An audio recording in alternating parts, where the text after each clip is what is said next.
very much, Jerry. That was great. I now will turn the microphone over to Patta, who, as I have said, has just completed a review of a GTF program carried out by Christian Aid on power to the people.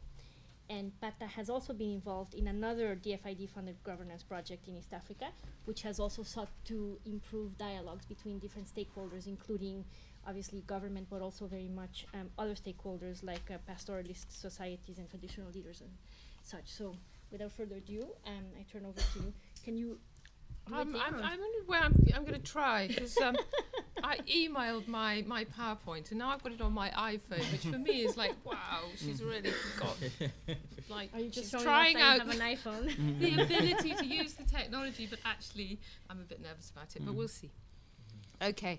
I was part of an evaluation with Rosemary McGee and Marioka Osteron of a program organised by Christian Aid, just down the road, whose director is Olivia MacDonald.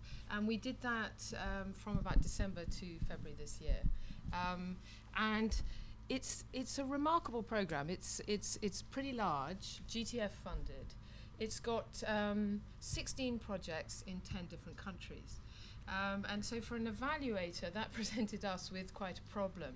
But also it reflected the same problem, or a similar problem, that was faced by Olivia and her colleagues, of how do you work on accountability, transparency, the program itself called Power to the People, so an idea of power to people who are in very marginalized positions in so many different contexts all around the world. How do you do that in a way that is effective locally, but at the same time you can say we're doing something which we can explain easily at a global level.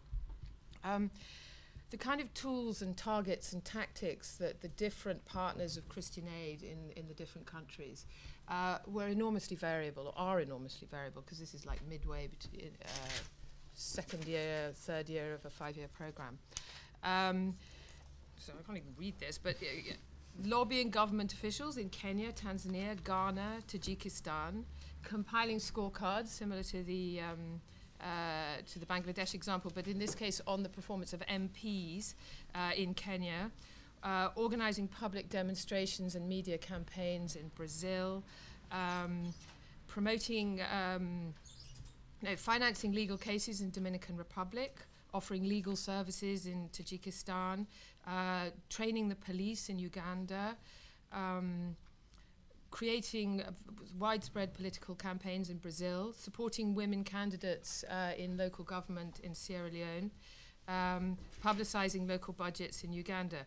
And that's not all. I mean, that's just even a proportion of all the different things that are going on. So you'll see that the different tools that people are using, the different targets, i.e. those that they are trying to call to account, and the different tactics, who was involved and in what way, were enormously variable. So I'm just going to give you 3 quick examples from 3 countries, and I've just chosen them partly because I think I understood them better because I knew the countries, but also because they demonstrate this variety, this difference that I want to try and then draw on. And once I've done that, I want to do 2 things. One is draw out some patterns that we became aware of, patterns that were actually, you could talk about them in all these very different contexts. And the other is to offer a framework that was actually put forward by Jonathan Fox, which helped us very much in terms of being able to say where there was impact, because as evaluators we were being asked to say, well, what are the results of this? And we know in accountability projects and programs, the question of results is a highly fraught one, because you're working absolutely at the interface of power, of sometimes very, very long-standing inequalities and situations of marginalization and domination. So the idea of impact and being able to talk about it in all these different circumstances was a very challenging one. So So that's what I'll do at the end. Small problem of phone is it's not very large.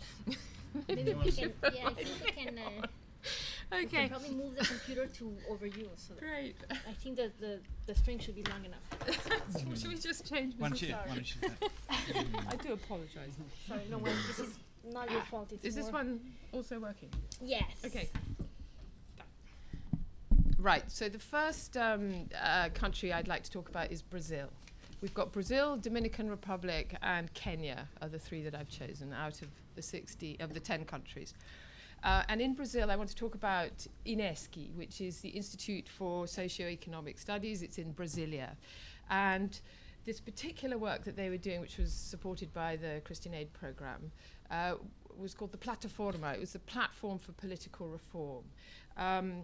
It's an alliance of alliances, social movement representatives, people from the trades unions, from the women's unions, from the black people's movement, from the Quilombola movement, all sorts of different activists coming together on what they called a platform in order to lobby and create change in the political system in Brazil. And what they explained as being their mode of operation, what they had been doing, was that they would work together to define a very specific message, which was then going to be the one they advocated and lobbied and fought for. And that was between people with very different agendas. So you had the church involved, for example, you had the labor unions, you had people with different perspectives, but they defined a common message. In the thing that they had first worked on, it was called the Ficha Limpa, the clean sheets legislation. And what they actually achieved it was that the government of Brazil legislated that nobody who has a criminal record or who is accused of a criminal deed is allowed to stand for election at any level in Brazil. And this was a tremendous achievement on the part of the Plataforma, at least that's what they claimed, because so much of Brazilian politics was being distorted by people who were in fact in the minds of the people on the platform, who were in fact sort of criminal oligarchs and so on. And so this was a way of cleaning up politics, which is why it was called Clean Sheets. And so they managed to articulate this very clear message. They managed to get 1 million signatures on a petition through this extraordinary linkage to the grassroots that all these various different members had. They did a prodigious amount of analysis of the sort of political situation, and they did a prodigious amount of networking with this contact here and that person there, because they had that capability. They have it. One of the things that they achieved was a cross-party caucus in Brasilia. So you had members of different political parties coming together on the platform of cleaning up politics, and it was them, the deputies in the parliament, who then pushed forward this legislation. And then, I mean, basically, the one other thing I haven't said is that there was a pretty effective media coverage, even though there was also a great deal of media coverage that was very accusing and very anti the efforts that the Plataforma were making, because of the media's own sort of interests in promoting the political situation as it was. One other thing that they also talked about that they had managed to achieve was the quotas for women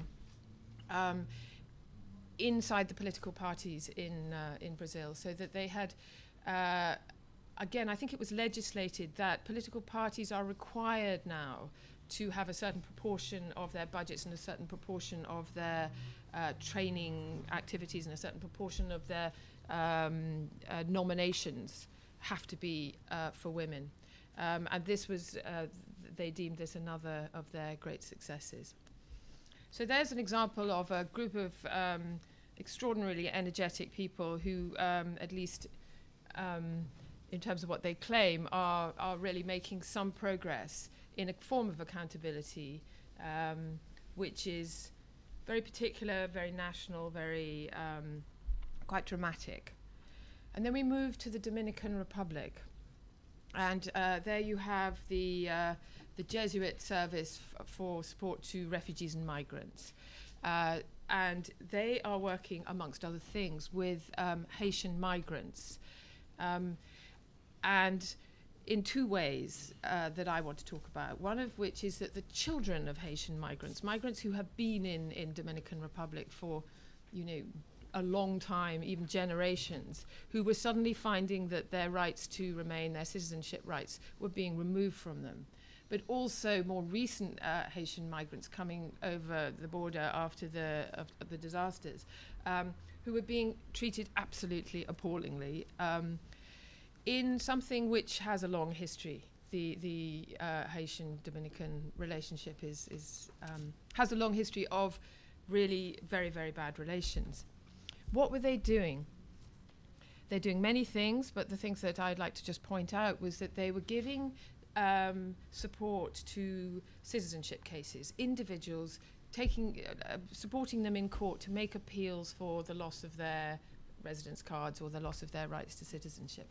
And in this case, they managed to win something like 3 cases or something like that. So the courts agreed with them that the government had stepped very far out of line in removing the citizenship rights of these various individuals.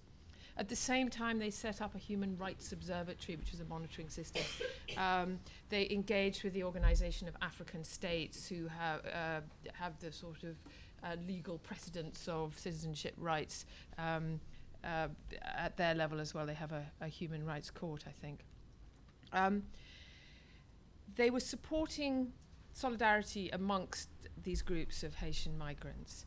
And the Haitian migrants themselves were really, really having a hard time. I mean, it was extremely difficult for many of them to really see any way out of their very difficult situation. And this work by the Jesuit mission, it was just bringing them together. The Haitian migrants were talking about how important that was to them in terms of their sort of psychological sense of solidarity and having a right to be where they were and doing what they were doing. So you have these court rulings and you have this solidarity, but what they say is for every step forward, they reckon they take 2 steps back.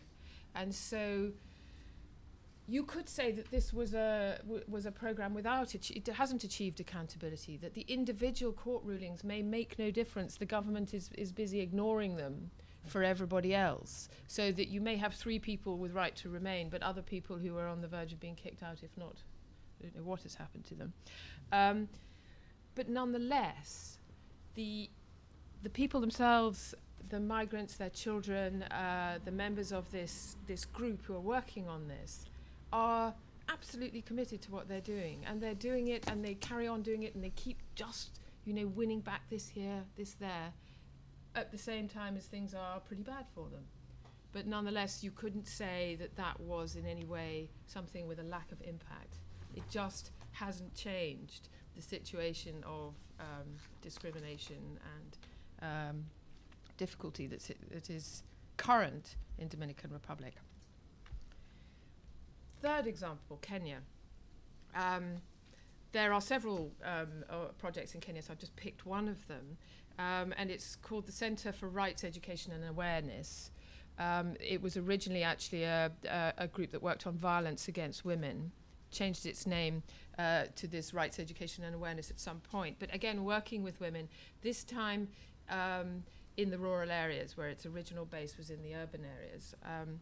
And supporting women to lobby local constituency funds for, to put some of the money in the direction of women's projects that are beneficial to poor women. And what did they do? They gave the women training in how the funds work. They gave them understanding of what they were entitled to, and they supported them in a kind of approach to lobbying the local committee. Now, these committees are led by members of parliament, their constituency development funds, and the idea, I think, is that the member of parliament will do well and the people will vote for the member of parliament if they're seen to be being supporting development all the way across the constituency. So it's a sort of democratizing idea, but in practice what it is really in many places is A, quite sort of corrupted, and B, a patronage fund. And so these women were sort of busy trying to get their bit of a fund that was basically being handed out in a rather untransparent way to pet projects of this rather powerful little committee. And on the one hand, you had progress. You had women reporting that they had got chicken raising projects and other things. So good sort of livelihood improving entitlements were achieved. But on the other hand, there was a sort of quite redolent little story about the chief of the village using the constituency development funds to build a feeder road. Okay, could be useful for everybody, but the feeder road was just outside his house and didn't go anywhere else, which I thought was wonderful. So it's just a very short piece of tarmac. And they were discussing what are they going to do about that. So they went to see the chief, this group of women and their supporters in the women's organisation. And the chief said, oh yes, I have built this road, and what are you going to do about it? And they went, okay, fine. So nothing really changed in terms of the women's relationship with that kind of patronage enterprise, which was the Constituency Development Fund. So what do I want to say about these different examples, and indeed many of the other projects? I think the first thing that we noticed was that where a group of people, be they a mediating group, a sort of set of intellectuals like they were in Brasilia, a faith group like the Jesuits, or whoever they are, where they grasp real political opportunity, as they were doing in Brazil, you find that they do move. You do see really quite dramatic forward movement. At the same time, what you're witnessing is political savvy. You're witnessing use of contacts. You're witnessing people using power analysis, political analysis. That achieving accountability is not a technical achievement. It's not something whereby you, as it were, force an institution into good behavior simply by understanding the rules of what good behavior perhaps has been written or should be. It's to do with where there's a political opportunity for achieving good behavior. And networking, extraordinary networking to pull in those people who can provide support at exactly the right moment to push an agenda forward. So that was one about real rather than generic political opportunities. I think there is a bit of a tendency in accountability projects to say, for example, take the scorecard idea and then apply it because in principle it sounds like a good idea, but it only works. Indeed, there was a scorecard thing in Kenya and it wasn't working at all because the people were too frightened to do the scorecard in the first place, because if they used it against the local powers that be, they were going to suffer in some way. So in that case, the scorecard wasn't the appropriate tool. The second thing to say is about norms and cultures. Where people were or are working in alignment with a transformative norm that is being accepted in society. It may be very slow, but it's coming up, like in Brazil again. I mean, the norm of social movementism, the norm of anti-corruption, the norm of sort of inclusion and rights and things like that. It's been a long haul. It's taken 100 years or so for all these various movements to create a vocabulary in society which makes it possible for people to then start using the same terminology, words, and try to put forward their own agendas. Different people having different levels of success. I mean, some of the indigenous rights people are grasping this same language, but at the same time they're still struggling against centuries of sort of discriminatory belief, and not to mention their own sense of being different and therefore not finding it so easy to cooperate with the state. So what I'm suggesting there is that it takes a long time, and in some places the norm. In Kenya, it is not the norm for women to actually have powers over local constituency arrangements. It's just about beginning the language of gender in Kenya. I mean, it's remarkably absent. Anything to do with real rights or a real sense of equality or a real sense of, that even violence and that kind of thing is wrong. These things are just the beginning to be debated in Kenya now, I would say. And so those women, where they were just doing their bit to kind of open up that changing in vocabulary. But not much more perhaps could be expected where they were and doing what they were doing. The third point is about networked governance. The people who were working most successfully were those who had alliances. Alliances between peers, so different groups of civil society, little community organizations coming together, working with one another, but also working to stimulate what Jonathan Fox calls horizontal accountability actors. People like your what's he called, commissar, no.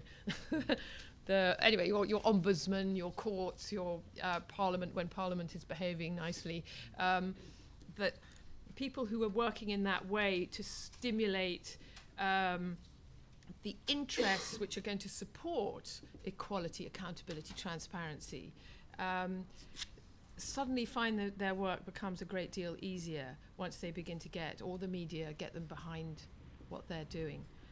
Again, it changes the language, it begins to change the norms and cultures, it begins to create political opportunities. And then lastly, in terms of elements of success, I think I've already said this, but each of these projects was in its own time and place, it was in its context. And the struggle for accountability is a long one. Even when there appears to be accountability, there are pockets of absolutely appalling unaccountability. But in many countries and many situations, the kind of accountability is very, very difficult for the majority of the population, and then for people who have suffered particular levels of discrimination. So if you're making, as we were doing, you're trying to say, what's the impact of this work, you have to take it into its own local and historical context and say, what the Haitian migrant groups were doing is actually making some progress in that context. What the Brazilians were doing, well, they should bloom well expect to do quite well, because the situation is such that the opportunities are high. As I said at the beginning, accountability is power, and it's a challenge to the powers that be. And as such, you can expect a great deal of resistance from the powers that be. So every move that an organization or an alliance makes is going to be countered by another move on the part of interests who would rather that such accountability wasn't the case.